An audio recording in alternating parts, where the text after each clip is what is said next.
Here's some practical advice on dealing with a single life. Hope it helps. And my brothers, I just want to ask you on behalf of the women in my life, because I hear the struggle and I experience the pain.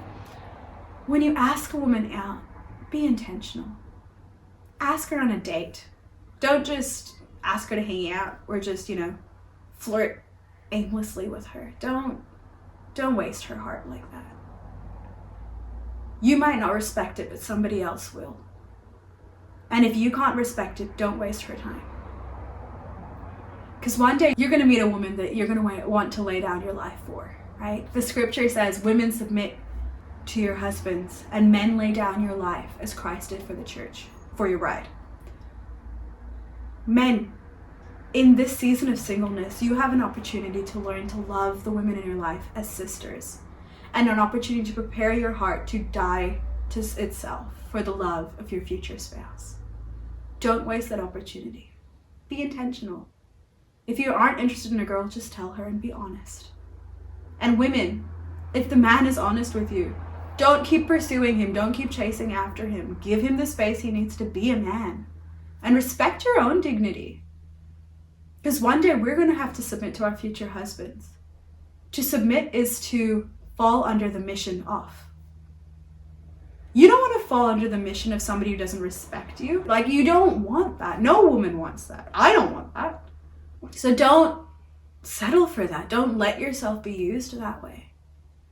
Because if we need to submit to our husbands, we need to respect them. And we learn to respect our future husbands by respecting the men in our lives and by respecting ourselves. Archbishop Fulton Sheen says that the quality of a society is determined by the quality of its women. If we set the standards in the way that we respect ourselves, it calls our brothers to respect us and it calls them to be better men. Remember, we work together as a family.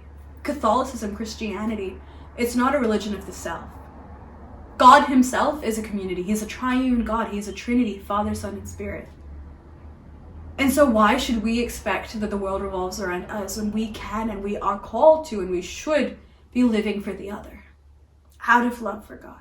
Fathers, treat your daughters with respect and with love as their future husband ought to. Teach them what it means to be respected by a man. Brothers, teach your sisters what it means to be respected by a man. Sisters, do the same for your brothers. Teach them what it means to be respected by women. I love my dad. He is always there for me. And I am so grateful for him. I know in my own life when there have been guys that I've been in a relationship with where I felt disrespected. And I've told him. His first response is, tell them to take a hike. They're not worth your time, Joe. I don't want you to talk to them anymore. And I think it's so beautiful. Because the father knows the worth of his daughter. So men, when you love a woman, whether it's as a sister or whether it's as your future spouse, as your spouse, love them as Christ loves the church. Love them as the father loves his daughters, with respect and with dignity.